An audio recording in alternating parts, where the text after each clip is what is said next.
రామోజీరావు గారికి బహిరంగ లేఖ. నా భాషలో చెప్పాలంటే ప్రేమ లేఖ. మా ఇద్దరికి బాగా సంబంధాలు. గతంలో చాలా లెటర్లు రాశాను. వారికి, రాజశేఖర రెడ్డి గారికి, రోషయ్య గారికి, ప్రెసిడెంట్లు ఉన్నప్పుడు వారు ముస్లిం అడ్వైజర్ ఉండే, అడ్వైజర్ 1, వారి పేరు ఏంటి అంటే సలావుద్దీన్ గారికి, అంటే రామోజీరావు గారు చేసిన అక్రమాల గురించి. యూనియనా, పేపరా, ఇంకేదో చిట్ ఫండ్ దందలా, అవన్నీ నాకు అవసరం లేదు. నేనేదైతుందో కార్మికులకు రావాల్సిన హక్కులు, నేను ఒక యూనియన్ పెట్టాను, దాదాపు 2 years రన్ చేశాను.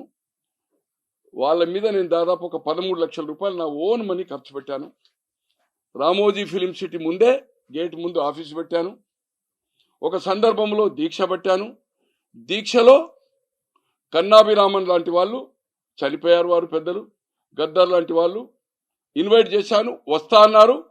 కానీ రామోజీరావు గారితో ఉన్న అనుబంధం కోసము చివరకు మధ్యాహ్నం నేను ఫోన్ చేసినప్పుడు, మేము రాలేము, కొంచెం రామోజీరావు గారితో మాకున్న సంబంధాలు ఇబ్బందిగా ఉంటుంది, నీవు ఎవరితోటైనా పోరాటం చేస్తావు, కానీ మాకు కొన్ని లిమిటేషన్ ఉన్నాయని చెప్పేది అవుతుందో. గద్దర్ గారు అయితే వేరే భాషలో మాట్లాడారు, అంటే హైలీ రెస్పెక్ట్, దొరా నువ్వు ఎవరితోడైనా చేస్తావు, కానీ దయచేసి నాకు మంచి మిత్రుడు కన్నాభిరామన్ గారు, నాకు త్రోట్ ఏదో ఉంది అక్కడ ఎస్ఆర్ నగర్లో ఎక్కడో, ఈయనేమో ఇక్కడ అల్వాల్ ఏరియాలో ఉండే, నాకు చాలా ఆప్తులు. గద్దర్ గారు అయితే అందరికీ తెలుసు, ఇప్పుడు చనిపోయే వారు కూడా నెంబర్ ఆఫ్ జర్నలిస్టులకు తెలుసు. అలాగే కేశవరావు గారు పిసిసి అధ్యక్షునిగా ఉండొచ్చారు నా దీక్షకు. నా దీక్ష ఉద్దేశం ఏంటంటే కార్మికుల చట్టాలను ఉల్లంఘించిండు. అక్కడ 10,000 మంది కార్మికులు చేసినా యూనియన్ లేదు, వాళ్లకు బోనస్లు లేవు. ఇప్పటికి 40 ఏళ్ళు అయింది స్టూడియో స్టార్ట్ అయ్యి. 92లో స్టార్ట్ అయింది అనుకుంటా. 92లో వర్క్ స్టార్ట్ అయ్యి 96లో ఫంక్షనింగ్ స్టార్ట్ అయ్యి. కార్మికులను తీసేసిండు. వాళ్ళని జీతభత్యాలు ఇచ్చాను, యూనియన్ పెట్టాను. లేబర్ మంత్రి రాజశేఖర రెడ్డి గారి క్యాబినెట్ లో వినోద్ గారు ఉంటారు. వినోద్ గారు అంటే గడ్డం వినోద్ వెంకటస్వామి కుమార్. చివరకు ఆయన కూడా అధికారులను పంపిస్తే అధికారులను లోపరుచుకున్నాడు. వాళ్ళది అక్కడ లేబర్ ఆఫీసర్స్ ఎక్కడ ఉంటారంటే దేవి థియేటర్ పక్క అక్కడ టెంపుల్స్ ఉన్నాయి కదా, నేను వెళ్ళాను. మీ టిఫిన్ మీరు తీసుకెళ్లాలా, మీ నీళ్లు మీరు తీసుకెళ్లాలా, కావాలంటే అక్కడ నీళ్లు కొనండి, రిసిప్ట్ ఇవ్వండి, నాకు 100 రూపాయలు ఒక మినరల్ వాటర్, మీ తీసుకుపోవడానికి వీలేదన్నాను. అన్ని ఎంక్వైరీ చేయడానికి పోయారు, కానీ లోపాయకారిగా వాళ్ళని లోపరుచుకున్నాడు. Minimum wage board chairman Babar Saleem Pasha ఇప్పుడు లైవ్ ఉన్నాడు. ఎన్టీపీసీలో 16 సంవత్సరాలు అతను జాతీయ నాయకుడు. రామగుండంలో మినిమం వేజ్ బోర్డు చైర్మన్ కూడా పర్మిషన్ ఇవ్వలేదు. ఆయన వస్తుండని తెలిసి గేట్ల కాడ ఆపేసేసారు. కథ నో క్వశ్చన్ ఆఫ్ పర్మిషన్, మా బాస్ గారు చెప్తేనే పర్మిషన్. అంటే ప్రభుత్వాలను, ముఖ్యమంత్రిని శాసించే స్థాయిలో ఈ పేపర్ అడ్డం పెట్టుకుని అవుతుందో దురాఘాతాలు చేశాడు. ఒక ప్రజా రహదారిని 100 సంవత్సరాల నుంచి ఉంది, 100 years, అనాజ్పూర్ టు ఇబ్రాహీంపట్నం 13 కిలోమీటర్లు ఉంటుంది. 2 వైపులా తారా సితారా హోటల్ మొదలుకొని అటు ఆయన గుట్ట మీద బుల్లెట్ ప్రూఫ్ భవనం వరకు ఏదైతుందో మధ్యలో రోడ్డు ఉంటుంది. ఆ రోడ్డును ఏదైతుందో గేట్లు పెట్టి ఆక్రమించి ఈరోజు 3,000 దాదాపు 8,000 అనాజ్పూర్ ఏదైతుందో 8,000 పైన పాపులేషన్. ఆ 4-5 గ్రామాల వాళ్ళు ఇబ్రాహీంపట్నం పోవాలంటే వయా కోహెడ పోతున్నారు. 13 కిలోమీటర్ల బదులు 22 కిలోమీటర్లు అవుతుంది. పోను రాను 9, 18 అవుతుంది.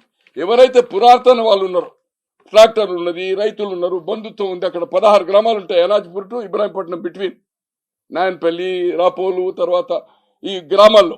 ఆ గ్రామాలకు ఏదైతుందో బంధుత్వం ఉంటుంది.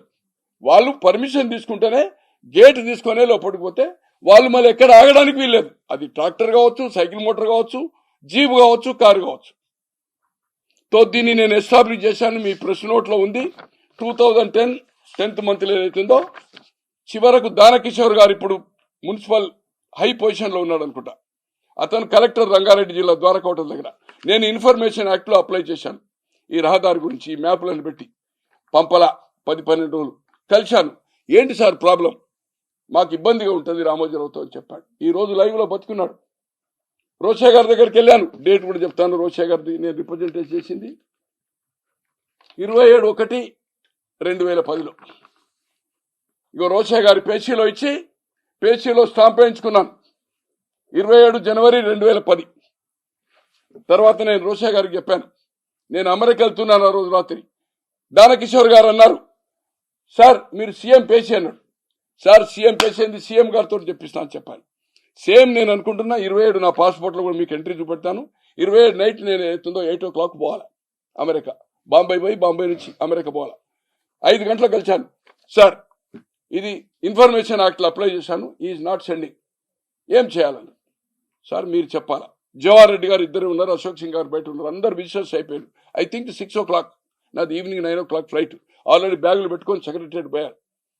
సార్ మీరు చేస్తేనేమో పర్లేదు, లేదు అంటే నేను మిమ్మల్ని ఎప్పుడు లైఫ్లో కలవనని చెప్పాను. జవహర్ రెడ్డి గారు అది జ్ఞాపకం ఉందో లేదో. దానకిషోర్ గారికి అయితే ఇలా బతుకున్నారు వారు, రంగారెడ్డి జిల్లా కలెక్టర్, ఖచ్చితంగా సీఎం గారే చెప్పాడు. నా మిత్రుడు నీతి నిజాయితీ పరుడు, ఆయన ఇన్ఫర్మేషన్ యాక్ట్లో అప్లై చేస్తే మీరు 2 weeks నుంచి పెండింగ్ పెట్టారు. నేను రామోజీరావుకు వ్యతిరేకం కాదు, ఫర్ కాదు. గోనె ప్రకాశ్రావుకు నేను ఫర్ కాదు, వ్యతిరేకం కాదు. అక్కడ స్పాట్లో ఏముందో దాన్ని మీరు ఏదైతుందో మీ అధికారులతో కానీ మీరు సూపర్వైజ్ చేసి దాని రిపోర్టు ఇవ్వడానికి ప్రయత్నం చేయండి. ఇన్ఫర్మేషన్ యాక్ట్ అనేది కేంద్రం తెచ్చింది. అప్పుడు ఏదైతుందో రిపోర్ట్ 10th monthలో వచ్చింది. 10th monthలో 9 నెలలు అక్కడ ఉండే ఎంఆర్ఓలు హయత్ నగర్ కానీ ఇబ్రాహీంపట్నం కానీ డప్పు చాటించక ఊర్లే నోటీస్ చేయకుండా ఏకపక్షంగా ఏదైతుందో రామోజీరావుతో కుమ్ముక్కై తప్పు రిపోర్ట్ ఇచ్చాడు. అలాగే అక్కడ ఒక లేడీ ఎంఆర్ఓ ఉండే, ఎంఆర్ఓ అంటే ఆమె ఇంప్లిమెంట్ చేయడానికి ఏదైతుందో డైరెక్షన్ ఇస్తే ఆమె దగ్గర పోయేది ఉంటే ఆమె లీవ్ పెట్టి వెళ్ళిపోయింది. ఆర్డీఓ ఆఫీస్ ఇక్కడ మన గోషామాల్ స్టేడియం దగ్గర ఉంటుంది. దాదాపు ఒక 20 సార్లు పోయాను. రోషయ్య గారు దిగిపోయాడు, కిరణ్ కుమార్ రెడ్డి గారు వచ్చారు. తిరిగి చివరకు ఆటో డబ్బులు లేక వదిలిపెట్టాను.